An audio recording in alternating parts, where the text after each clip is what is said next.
Hello student, welcome to chemistry class. In today chemistry class we will start new chapter thermodynamics. Okay, student, let come to know what we will learn in this thermodynamics chapter. तो बच्चों, स्वागत है chemistry class में। आज की class में हम लोग नया चैप्टर स्टार्ट करने जा रहे हैं और उस नए चैप्टर का नाम है थर्मोडायनेमिक्स। क्या है? थर्मोडायनेमिक्स। ओके, थर्मोडायनेमिक्स से हमें क्या पता लगता है पहले ये जानेंगे हम लोग। तो इसमें इस थर्मोडायनेमिक्स में दो वर्ड्स हैं, एक तो है थर्मो और दूसरा है dynamics. Okay, thermodynamics. Thermo means heat and dynamics means हो गया मोशन। इसका मतलब हो गया motion of heat, motion of heat. अब इस मोशन ऑफ हीट से क्या क्या प्रोसेस होते हैं उन सब चीज़ों के बारे में हम जानेंगे। इस मोशन ऑफ हीट से क्या क्या प्रोसेस होते हैं उनके बारे में हम लोग जानेंगे। ठीक है, तो पहले ये जान लेते हैं कि इस थर्मोडायनेमिक्स को पढ़ने के बाद हमें क्या क्या चीज़ें पता लगेंगी, हम किन चीज़ों के बारे में जान सकेंगे। ठीक है, तो चलिए पहले ये जानते हैं कि हमको इस चैप्टर से क्या फ़ायदा होगा। अब ये थर्मोडायनेमिक्स जो चैप्टर है वो आपके फिजिक्स में भी है और केमिस्ट्री में भी है। अगर दोनों को जोड़ा जाए तो देखा जाए तो लगभग एक ही चीज़ है, लेकिन एक दूसरे तरीके से दोनों में डिफाइन किया गया है। एक जगह जो है कि हीट के कारण रिएक्शन का होना ना होना, ये सारी चीज़ें हैं, किसी प्रोसेस का होना ना होना, ये चीज़ें हैं। वहीं पे फिजिक्स में हम लोग हीट के कारण मोशन ऑफ इंजन वगैरह पढ़ते हैं कि किस तरह से इंजन कोई सिस्टम काम करता है। तो दोनों को अगर कहीं मिलाया जाए तो देखा जाए तो कहीं न कहीं से बहुत सिमिलर हैं दोनों चीज़ें, लेकिन हम यहाँ पे फोकस करेंगे केमिकल की ऊपर कि ज़्यादातर हम लोग केमिकल की बात करेंगे। चलिए ठीक है, तो हम लोग यहाँ पे आते हैं, पहले इंट्रोडक्शन पे आते हैं हम लोग। पहले इंट्रोडक्शन।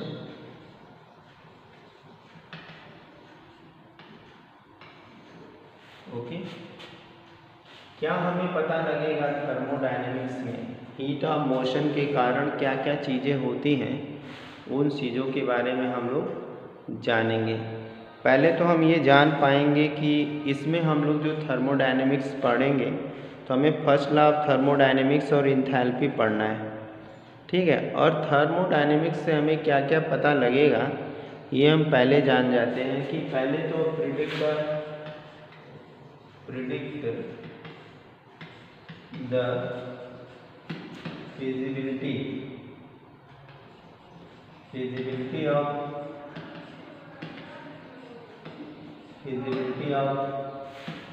Of reaction.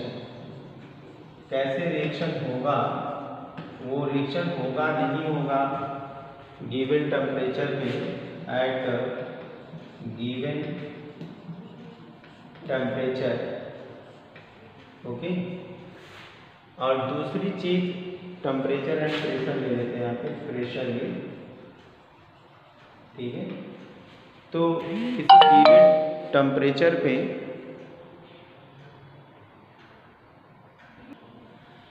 नेक्स्ट दूसरी चीज़ हम क्या जानेंगे यहाँ पे, दूसरी ये जानेंगे कि to predict the extent of reaction, predict the extent of reaction, predict the extent of reaction. किस एक्सटेंट तक रिएक्शन होगा ये भी हम थर्मोडायनेमिक्स से जान पाते हैं। तीसरी चीज़ हम ये जान पाते हैं कि फोर्स के बारे में,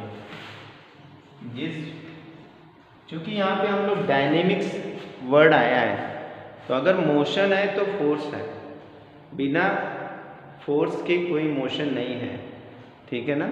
बिना फोर्स के कोई मोशन नहीं है, कहीं ना कहीं से फोर्स जो है मोशन को ड्राइव करता है, ठीक है।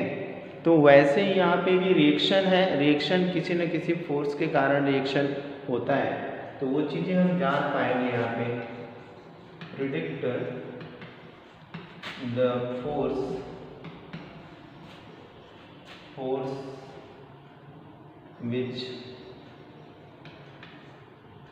which drive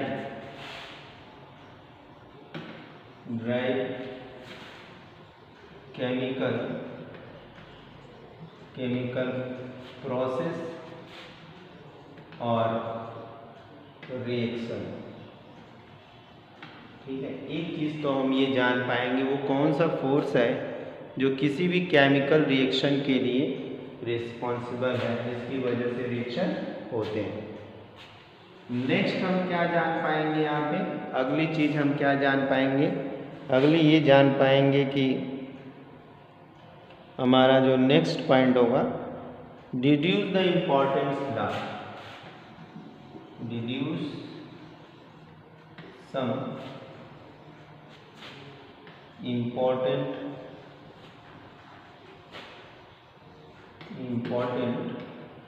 laws,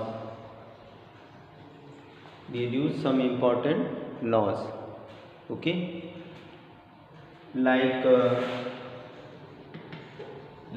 distribution law,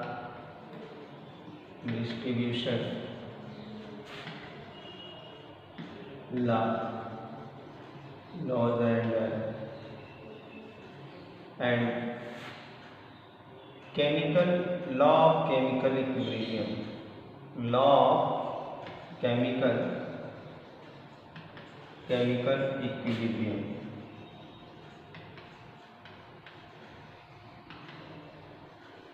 law of chemical equilibrium. ये सारी चीज़ें हमें इस थर्मोडायनेमिक्स से पता लगेगी, ठीक है। पहले हम क्या जान पाएंगे, predict the feasibility of reaction. एक बार फिर से बता देते हैं, फिजिबिलिटी ऑफ रिएक्शन, रिएक्शन होगा कि नहीं होगा, ये चीज़ें हमें किसी गिवन टेम्परेचर पे पता चलती हैं कि रिएक्शन होगा कि नहीं होगा, ठीक। दूसरी चीज़ ये पता लगती है एक्सटेंट ऑफ रिएक्शन, किस एक्सटेंट तक कोई रिएक्शन कंप्लीट हो रहा है उसको हम जान पाएंगे। नेक्स्ट हम क्या जान पाएंगे, उस फोर्स के बारे में जान पाएंगे जो कि केमिकल रिएक्शन को होने में मजबूर कर रहा है, जिसके कारण वो केमिकल रिएक्शन हो रहा है। और इसके बाद अगली चीज़ हम क्या जान पाएंगे, कुछ ऐसे इम्पॉर्टेंट लॉज भी हम जान पाएंगे जो कि जैसे डिस्ट्रीब्यूशन लॉ, ठीक है, chemical law of chemical equilibrium. अगला चैप्टर जो हम लोग पढ़ेंगे केमिकल इक्विलिब्रियम का पढ़ेंगे, तो इन सारी चीज़ों के बारे में हम जान पाएंगे। चलिए ठीक है, फिर आगे बढ़ते हैं हम लोग। अब थर्मोडायनेमिक्स में सबसे इम्पॉर्टेंट चीज़ होती है टर्मिनोलॉजी। सबसे इम्पॉर्टेंट चीज़ क्या होती है, टर्मिनोलॉजी। अगर हमें थर्मोडायनेमिक्स बहुत अच्छे से जानना है, थर्मोडायनेमिक्स के बारे में अगर हम अच्छे से जानना चाहते हैं, तो हमें जो है टर्मिनोलॉजी को भी जानना पड़ेगा, ठीक है। अब टर्मिनोलॉजी अगर हमें पता है तो फिर हम अच्छे से थर्मोडायनेमिक्स को जान सकते हैं। तो हम थर्मोडायनेमिक टर्म्स अगले हेडिंग डाल देते हैं हम लोग, थर्मोडायनेमिक टर्म्स, थर्मोडायनेमिक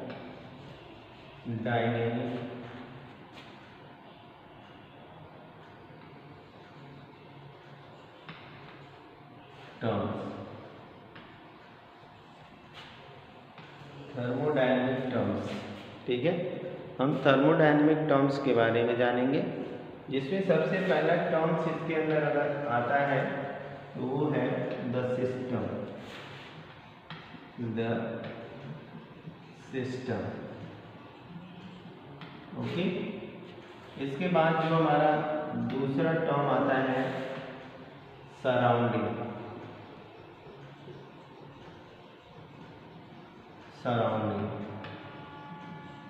और तीसरा टर्म हमारा आता है यहाँ पे, तीसरा जो टर्म आता है वो है boundary.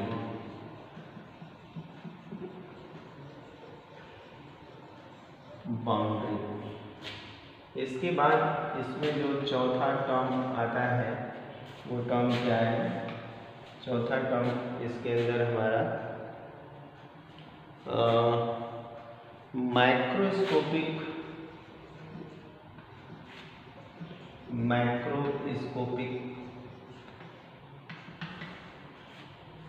Properties,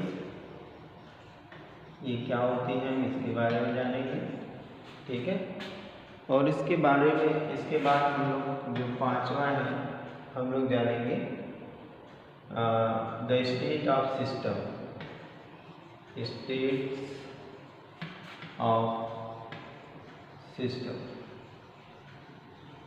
state of system के बारे में हम लोग जानेंगे। ठीक है।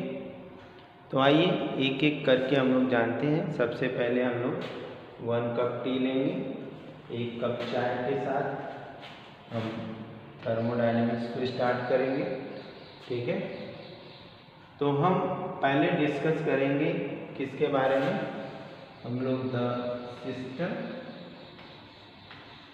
सिस्टम सराउंडिंग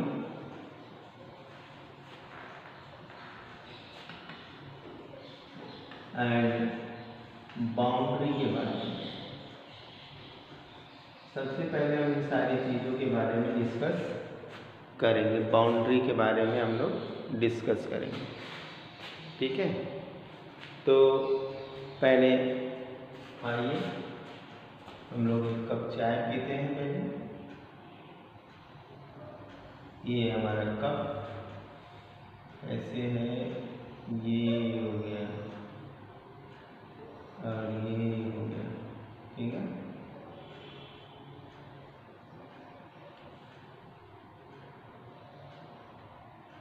ठीक है।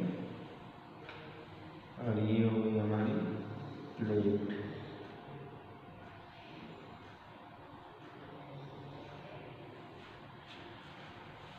और इसके अंदर ये गर्मा गर्म चाय। ठीक है। ये हमारी हो गई गर्मा गर्म चाय। ठीक है। अभी इस चाय के चारों तरफ हम एक गोला बनाते हैं। ठीक है। हमने एक यहाँ पे गोला बनाया। ठीक। अब ये जो हमारा ये गोला है, ये इसकी ये बाउंड्री है। ये क्या है? बाउंड्री। इसको हम मान लेते हैं ये एक बाउंड्री है। और ये है सराउंडिंग। ये क्या है? सराउंडिंग। इस कप के चारों तरफ ये सराउंडिंग। यहाँ पे हीट जो है सराउंडिंग में जा रही है, हीट। ठीक है। हीट क्या है? सराउंडिंग में जा रही है। और ये जो है हमारा सिस्टम, ये क्या है? सिस्टम। अब क्या किसका रिलेशन है उसको हम जानेंगे। सबसे पहले आते हैं एक सिस्टम के बारे में बात करते हैं। एक सिस्टम जिससे हीट इवॉल्व हो रही है,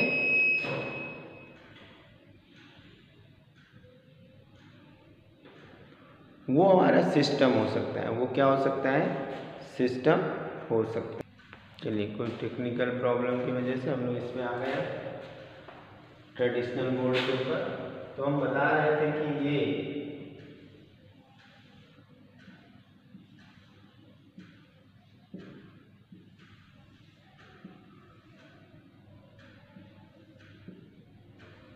ठीक है, ये हमारी थी बाउंड्री। इसको इसको बाउंड्री क्यों बोलते हैं?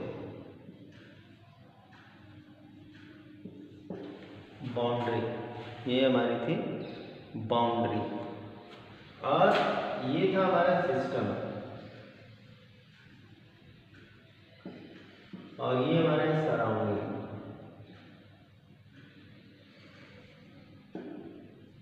सिस्टम क्या है? वो सिस्टम वो है जो हीट को जनरेट कर रहा है, या जिसमें से हीट इवॉल्व हो रही है, या जिसमें रिएक्शन हो रहा है।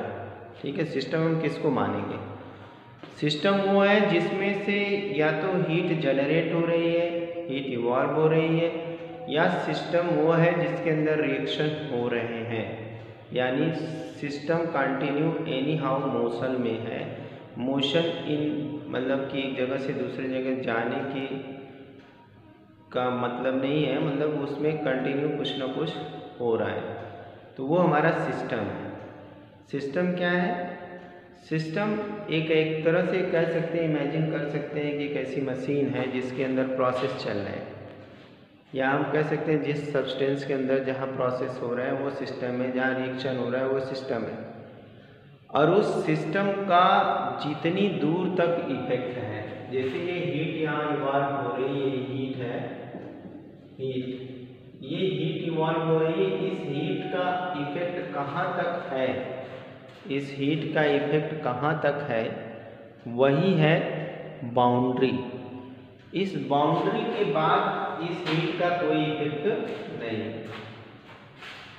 तो ये हमारी बाउंड्री क्या है? एक लिमिट है, एक सीमा है, जहाँ तक प्रोसेस का इफेक्ट है उसको हम बाउंड्री कहते हैं। ठीक है, अब इस बाउंड्री और सिस्टम के बीच जो कुछ भी है, इस बाउंड्री और सिस्टम के बीच जो कुछ भी है वो हमारा क्या है? सराउंडिंग है। वो क्या है? सराउंडिंग है। अब एक तरह से हम भी सिस्टम हो सकते हैं कि हमारा इफेक्ट कहाँ तक है, कितनी दूर तक लोग प्रभावित हो सकते हैं हमारे प्रोसेस की वजह से, हमारी एक्टिविटी की वजह से, और हमारे चारों तरफ का जो इन्वायरमेंट है वो एक सिस्टम हो सकता है। हमारी पृथ्वी भी एक तरह से सिस्टम है, वो भी क्या है? एक सिस्टम है, और उसके चारों तरफ का यूनिवर्स जो हमारा सराउंडिंग है, जहाँ तक इफेक्ट है वो उसका बाउंड्री हो गया। तो ये हमारा हो गया ऑल अबाउट द सिस्टम। अब इसके बाद हम लोग नेक्स्ट टॉपिक जो माइक्रोस्कोपिक प्रॉपर्टीज़ हैं, उन प्रॉपर्टीज़ पे पहुंचने से पहले अब हम लोग जो है कि यहाँ पे क्या करेंगे, हम लोग यहाँ पे पहले टाइप ऑफ सिस्टम डिस्कस करेंगे। क्या करेंगे? Type of system. चलिए तो देखते हैं type of system.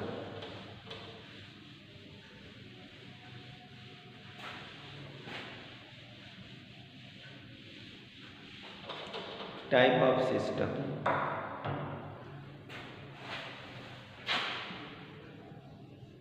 Types of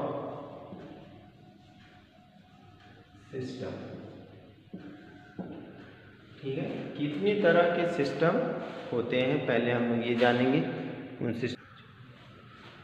तो सिस्टम हमारा एक तो सिस्टम होता है ओपन सिस्टम,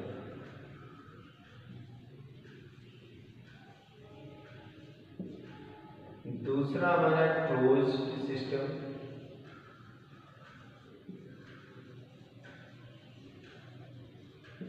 और तीसरा हमारा यहाँ पे होता है आइसोलेटेड सिस्टम। ये तीन सिस्टम हमारे पास होते हैं। ओपन सिस्टम का मतलब क्या हुआ? ओपन सिस्टम का मतलब हुआ कि सपोज जैसे हमने अभी यहाँ पे देखा कि एक कप टी थी,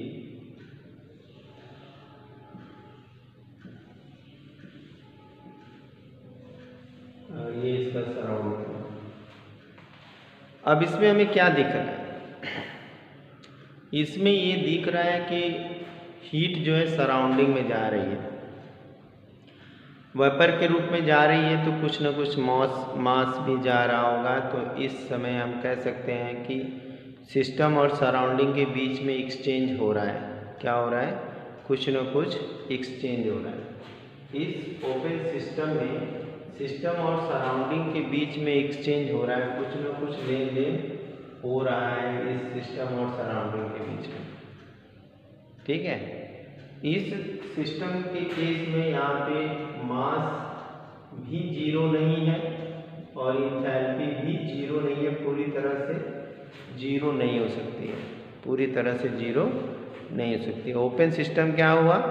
ऐसा सिस्टम जिसके थ्रू जो है सराउंडिंग और सिस्टम के बीच में एक्सचेंज ऑफ मास और एनर्जी दोनों थोड़ा थोड़ा हो रहा है मगर जीरो नहीं हो रहा है। ठीक है, यहाँ पे जो ओपन सिस्टम है वो बाउंड्री इज नॉट सील्ड, ये सील्ड बाउंड्री नहीं है, sealed boundary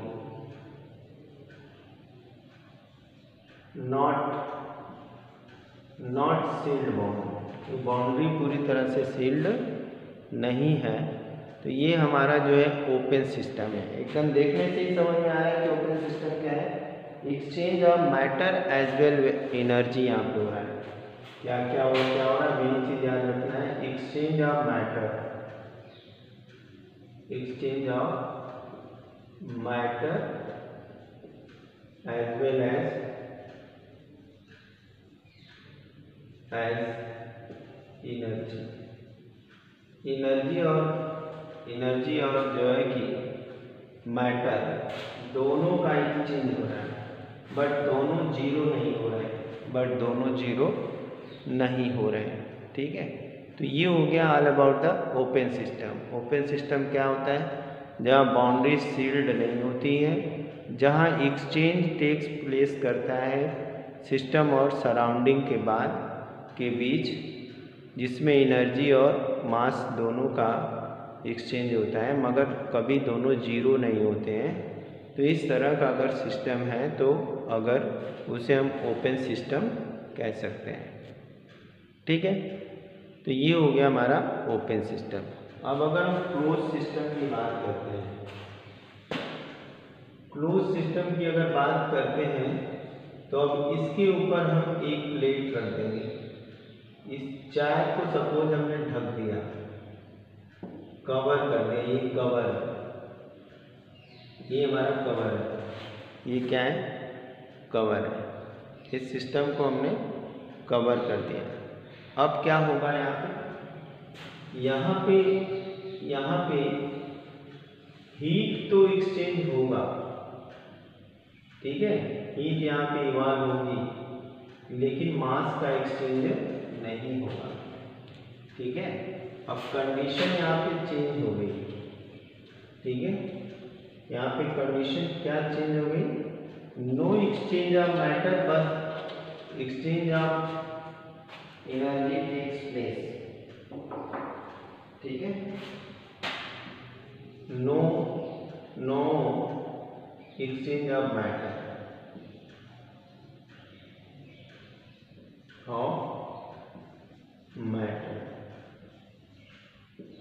but exchange of energy takes place।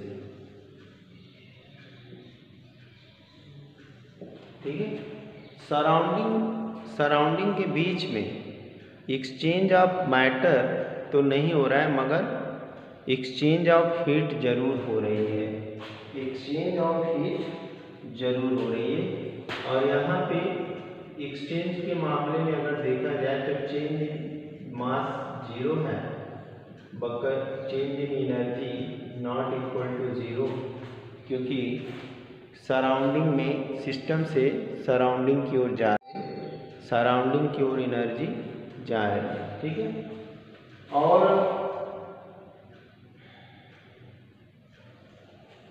यहाँ पे भी हमारी बाउंड्री सील्ड नहीं है, यहाँ बाउंड्री हमारी सील्ड नहीं है। ठीक है, बाउंड्री हमारी क्या है? सील्ड नहीं है, किसी भी तरह से हमारी बाउंड्री यहाँ पे सील्ड नहीं है। तो ये हो गया हमारा ओपन सिस्टम, क्लोज सिस्टम, जहाँ पे हीट का एक्सचेंज तो हो रहा है, ये चेंज इन एनर्जी जीरो नहीं है मगर चेंज इन मास जीरो है। Not exchange of matter but exchange of energy takes place, उसको हम कहेंगे क्लोज सिस्टम। लेकिन अगर ये सिस्टम पूरी तरह से आइसोलेट हो जाए, क्या हो जाए, आइसोलेट, यानी कि अगर बाउंड्री को अगर हम सील कर दें, इसको हम इस तरह से सील कर दें, ठीक है, इसको हम पूरी तरह से पैक कर दें, यहाँ पे कोई चीज का भी एक्सचेंज ना होने पाए, no heat, no exchange of matter and no exchange of energy. Heat और एनर्जी दोनों का अगर एक्सचेंज नहीं हो रहा है तो वो वहाँ पे दोनों केस में ये इक्वल टू 0 हो जाएगा, और इस तरह का जो हमारा सिस्टम होगा उसको हम आइसोलेटेड सिस्टम करेंगे। कल फिर हम इसी क्लास में आगे बढ़ेंगे। Thank you, have a nice.